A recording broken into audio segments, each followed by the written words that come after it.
بسم اللہ الرحمن الرحیم۔ السلام علیکم ورحمۃ اللہ وبرکاتہ۔ شیطان کون تھا؟ شیطان کی تخلیق کیسے ہوئی؟ جب اللہ تبارک و تعالیٰ نے اس کائنات کو تخلیق فرمایا تو اللہ تبارک و تعالیٰ نے انسانوں کو پیدا کرنے سے پہلے کون کون سی مخلوقات کو پیدا فرمایا؟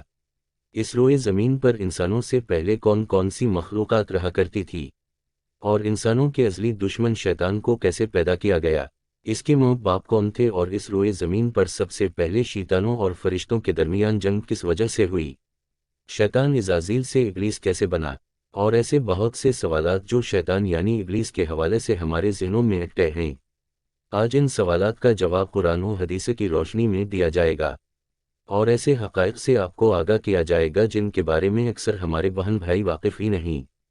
اللہ تبارک و تعالیٰ قرآن پاک میں ارشاد فرماتا ہے، اے ایمان والو، اسلام میں پورے داخل ہو جاؤ اور شیطان کے رستے پر نہ چلو، بے شک وہ تمہارا کھلا دشمن ہے۔ حضرت آدم علیہ السلام کی تخلیق سے پہلے اللہ تبارک و تعالیٰ نے صرف دو مخلوقات کو پیدا کیا، ایک ناری اور دوسرا نوری یعنی فرشتوں کو کہا جاتا ہے، جن کو اللہ تبارک و تعالیٰ نے نور سے تخلیق فرمایا۔ اس نوری مخلوق کی نسل نہیں بڑھتی کیونکہ اللہ تبارک و تعالیٰ نے اس نوری مخلوق کے جوڑے نہیں پیدا کیے، جس وجہ سے فرشتوں کی اولاد پیدا نہیں ہوتی۔ اور دوسری ناری مخلوق جن کو آگ سے پیدا کیا گیا وہ جنات ہیں، جن کے بارے میں روایات میں آتا ہے کہ جنات میں سب سے پہلے سمون جن کو پیدا کیا گیا۔ اللہ تبارک و تعالی نے سمون جن کو پیدا کر کے زمین پر بھیجا اور اس کے لیے ایک جن لڑکی کو بھی پیدا فرما دیا۔ اس طرح اس جن نے اس لڑکی سے شادی کر لی جس سے ان کی نسل خوب بڑھی اور یہ جنات اتنے زیادہ ہو گئے کہ پوری روح زمین پر پھیل گئے۔ شروع میں یہ جنات فرشتوں کی طرح ہر وقت اللہ تبارک و تعالی کی عبادت میں مشغول رہا کرتے تھے، اور پھر آہستہ آہستہ ان میں سے کچھ جنات نے اللہ تبارک و تعالیٰ کی نافرمانیاں کرنا شروع کر دیں اور اللہ تبارک و تعالیٰ کے حکم کو ماننے سے انکار کر دیا، جس کی وجہ سے یہ ناری مخلوق اللہ تبارک و تعالیٰ کی نافرمان مخلوق بن گئی۔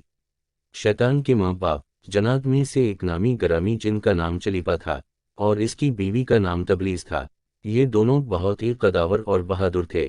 کہا جاتا ہے کہ چلیپا جن کی شکل و صورت ببر شیر کی طرح تھی اور تبلیس کی شکل بھیڑیے سے ملتی جلتی تھی۔ چلیپا جنات کا سردار تھا، اس کے نام سے بڑے بڑے جنات خوف کھاتے تھے، چنانچہ چلیپا اور تبلیس کے ملاپ سے ایک بچہ پیدا ہو، الف، جس کا نام انہوں نے عزازیل رکھا۔ یہ بچہ اپنے والدین کی طرح بہادر اور دراز قد کا تھا۔ شیطان اور فرشتوں میں جنگ۔ روایات میں آتا ہے کہ حضرت آدم علیہ السلام کی تخلیق سے 50,000 سال پہلے یا اس سے بھی زائد کا عرصہ زمین پر جنوں کا عروج تھا۔ اس روئے زمین پر ہر طرف جنات ہی جنات تھے۔ یہ جنات زیادہ شریر تھے اور یہ زمین کے اندر فتنہ فساد پھیلاتے تھے۔ اس طرح جب جنات نے اس زمین پر فساد پھیلانا اور تباہی مچانا شروع کر دی تو اس وقت اللہ تبارک و تعالی نے فرشتوں کو حکم دیا کہ زمین پر جاؤ اور جنوں سے جنگ کرو۔ تو فرشتے اللہ تبارک و تعالی کے حکم سے زمین پر اترے۔ ان فرشتوں نے جنوں کو حکم دیا کہ اللہ تبارک و تعالی نے حکم دیا ہے کہ زمین میں امن و امان سے زندگی بسر کرو، لیکن جنات نے فرشتوں کی بات کو ماننے سے انکار کر دیا، جس کی وجہ سے جنات اور فرشتوں کے درمیان بہت بڑی جنگ ہوئی۔ اس خوفناک جنگ میں عزازیل کے والدین یعنی چلیپا اور تبلیس نے بھی شرکت کی۔ اس جنگ میں فرشتے اللہ کے حکم سے جنات پر غالب آ گئے۔ اس جنگ کے اندر بہت سارے جنات مارے گئے، جن میں عزازیل کے والدین بھی شامل تھے، اور باقی سرکش جنات کو اللہ تبارک و تعالیٰ کے حکم کے مطابق قید کر لیا گیا۔ ان قیدیوں میں عزازیل بھی شامل تھا۔ فرشتے جب ان جنات کو قید کر کے آسمانوں کی طرف لے گئے تو شیطان بھی ان کے ساتھ آسمان پر چلا گیا۔ پھر اللہ کی طرف سے فرشتوں کو حکم ملا کہ عزازیل کی بہترین تربیت کی جائے اور اس کی اچھی پرورش کی جائے۔ فرشتوں نے عزازیل کو عبادت کرنے کی بہترین طریقوں سے آگاہ کیا، جس کی وجہ سے عزازیل اللہ تبارک و تعالی کا ایک عبادت گزار بندہ بن گیا اور اللہ تبارک و تعالی کی بارگاہ میں بہت بڑا مرتبہ حاصل کر لیا۔ اس دوران عزازیل بہت قابل اور عقل مند بن گیا۔ اس وقت اللہ تبارک و تعالی نے عزازیل کو فرشتوں پر استاد مقرر کر دیا۔ عزازیل فرشتوں کو تعلیم و تربیت دینے لگا اور فرشتے عزازیل کے پاس آتے اور علم حاصل کرتے۔ فرشتے عزازیل کو نیک اور پرہیزگار کہا کرتے تھے۔ حضرت کعب بن احبار رضی اللہ تعالیٰ عنہ بیان کرتے ہیں کہ عزازیل 40,000 سال تک جنت کا خزانچی رہا اور اسی سال تک وہ فرشتوں کے ساتھ رہا اور 20,000 سال تک فرشتوں کو تعلیم و تربیت دیتا رہا۔ اس کا مقام اللہ تبارک و تعالی کی بارگاہ میں اتنا زیادہ ہو گیا کہ اللہ تبارک و تعالی کے سب سے مقرب فرشتے حضرت جبرائیل علیہ السلام، حضرت میکائیل علیہ السلام، حضرت اسرافیل علیہ السلام اور حضرت عزرائیل علیہ السلام بھی اس سے تعلیم و تربیت حاصل کیا کرتے تھے۔ اللہ تبارک و تعالی اس کائنات کا حقیقی مالک ہے، اس سے کوئی بھی چیز پوشیدہ نہیں ہے۔ اللہ تبارک و تعالیٰ کو اس بات کا علم تھا کہ یہ عزازیل ایک دن میرے حکم کو جھٹلا دے گا اور اس کا خاتمہ کفر پر ہوگا۔ چنانچہ ایک دن عزازیل کا گزر لوح محفوظ کے قریب سے ہوا تو عزازیل نے لوح محفوظ پر دیکھا جس پر لکھا ہوا تھا کہ میں شیطان مردود سے اللہ کی پناہ مانگتا ہوں۔ اس تحریر کو پڑھنے کے بعد تقریباً 2000 سال تک عزازیل روتا رہا اور اللہ تبارک و تعالیٰ کی عبادت میں مصروف رہا۔ عزازیل تبارک و تعالیٰ کی بارگاہ میں یہ سوال کرنے لگا، یا رب العالمین، یہ اتنا بڑا شیطان مردود کون ہے جس سے پناہ مانگی جا رہی ہے؟ عزازیل کے سوال کا جواب دیتے ہوئے اللہ تبارک و تعالیٰ نے ارشاد فرمایا کہ میں نے ایک بندے کو اپنی ہر نعمت سے نوازا ہے، وہ بندہ ایک دن میرے حکم کو ماننے سے انکار کرے گا جس کی وجہ سے اس کی ساری عبادت ضائع ہو جائے گی اور وہ شیطان مردود بن جائے گا۔ اللہ تبارک و تعالیٰ کا یہ فرمان سننے کے بعد عزازیل ہر وقت یہ سوچتا رہتا کہ وہ شیطان مردود کون ہوگا۔ چنانچہ عزازیل نے اللہ تبارک و تعالیٰ سے کہا کہ یا رب العالمین، میں اس شیطان مردود سے ملنا چاہتا ہوں۔ تو اس وقت اللہ تبارک و تعالیٰ نے عزازیل کو فرمایا کہ تو جلد ہی اس بندے کو دیکھ لے گا۔ پھر اس کے بعد اللہ تبارک و تعالیٰ نے فرشتوں میں یہ اعلان کیا کہ میں زمین پر اپنا خلیفہ مقرر کرنے والا ہوں۔ عزازیل کو جب اس بات کا علم ہوا کہ اللہ تبارک و تعالیٰ ایک ایسے انسان کو پیدا کرنے جا رہا ہے جس کے پتلے کو بنانے کے لیے آسمانوں اور زمینوں سے مٹی کو اکٹھا کیا جا رہا ہے، تخلیق آدم علیہ السلام، چنانچہ جب اللہ تبارک و تعالیٰ نے حضرت آدم علیہ السلام کے پتلے کو تخلیق فرما لیا تو اس پتلے کو 40,000 سال تک اسی طرح پڑا رہنے دیا، اس میں جان نہ ڈالی گئی۔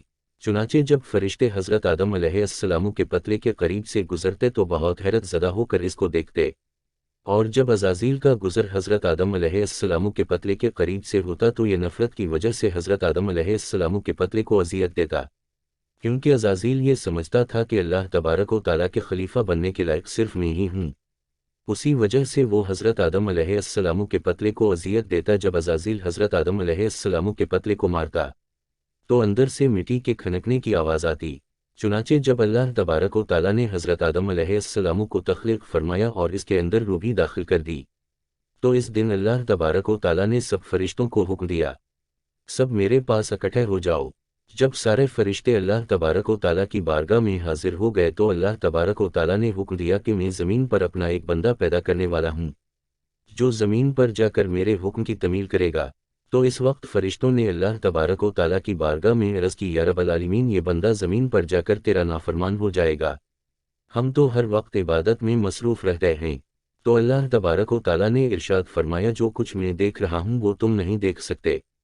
شیطان کی بغاوت۔ اس وقت سب فرشتوں کو حکم دیا گیا کہ حضرت آدم علیہ السلام کو سجدہ کرو، تو تمام فرشتے اللہ تبارک و تعالیٰ کے حکم کے مطابق حضرت آدم علیہ السلام کو سجدہ کرنے کے لیے جھک گئے، لیکن عزازیل نے حضرت آدم علیہ السلام کو بغض اور تکبر کی وجہ سے سجدہ نہ کیا۔ اس وقت اللہ تبارک و تعالیٰ نے عزازیل سے پوچھا کہ تم نے سجدہ کیوں نہیں کیا؟ اس وقت عزازیل تکبر اور غرور میں آ کر بولنے لگا، اے رب العالمین، تو نے مجھے آگ سے پیدا کیا اور اس پتلے کو مٹی سے پیدا کیا، میں اس مٹی کے پتلے سے کئی درجے بہتر ہوں۔ عزازیل کی یہ بات سن کر اللہ تبارک و تعالیٰ نے عزازیل کو وہاں سے نکل جانے کا حکم دیا اور فرمایا، تو شیطان مردود ہو چکا ہے، تم پر قیامت تک میری لعنت ہوتی رہے گی۔ اس وقت عزازیل کو اس بات کا علم ہوا کہ لوح محفوظ پر جس شیطان کا ذکر تھا وہ در حقیقت میں ہی ہوں۔ اس طرح جب عزازیل اللہ تبارک و تعالیٰ کی نافرمانی کی وجہ سے شیطان مردود بن گیا تو اللہ تبارک و تعالیٰ سے کہنے لگا، اے رب العالمین، میں چاہتا ہوں کہ مجھے قیامت کے دن تک زندہ رہنے کی مہلت دی جائے۔ تو اللہ تبارک و تعالیٰ نے شیطان مردود کی بات مان لی اور اس کو قیامت تک کی مہلت دے دی گئی۔ اس وقت شیطان مردود اللہ تبارک و تعالیٰ کی بارگاہ میں عرض کرنے لگا، میں تیرے بندوں کو راہ سے بھٹکاؤں گا اور ہر طرح سے تیرے بندوں کو تیرے حکم کا نافرمان بناؤں گا، اور بہت سارے تیرے بندے میرے شکنجے میں آ کر تیری نافرمانی کریں گے اور گناہوں کے اندر مبتلا ہو جائیں گے۔ اس وقت شیطان مردود کو اللہ تبارک و تعالی نے ارشاد فرمایا کہ تو میرے بندوں کو میری راہ سے بھٹکائے گا اور میری نافرمانیوں کے اندر مبتلا کرے گا۔ میری رحمت بہت بڑی ہے، میں اپنے کرم و فضل سے اپنے بندوں کو معاف کرتا جاؤں گا۔ اس طرح غرور اور تکبر کی سے ازازیل شیطان مردود بن گیا، اور اللہ تبارک و تعالیٰ نے لعنت کا طوق اس کے گلے میں ڈال کر اس کو آسمان سے نیچے پھینک دیا، اور اس طرح شیطان مردود ہمیشہ ہمیشہ کے لیے اللہ تبارک و تعالیٰ کی رحمت سے دور ہو گیا۔ روایات میں آتا ہے کہ جب قرب قیامت دوسرا سور پھونکا جائے گا تو اس وقت اللہ تبارک و تعالیٰ شیطان کو دردناک موت عطا فرمائے گا، اور اس کے بعد شیطان مردود کو ہمیشہ ہمیشہ کے لیے جہنم میں داخل کر دیا جائے گا۔ اللہ تبارک و تعالیٰ سے دعا ہے کہ اللہ تبارک و تعالیٰ ہمیشہ اپنی فرمان برداری میں زندگی گزارنے کی توفیق عطا فرمائے، اور شیطان مردود کے شر سے ہمیں، ہمارے اہل و عیال اور تمام امت مسلمہ کو محفوظ رکھے۔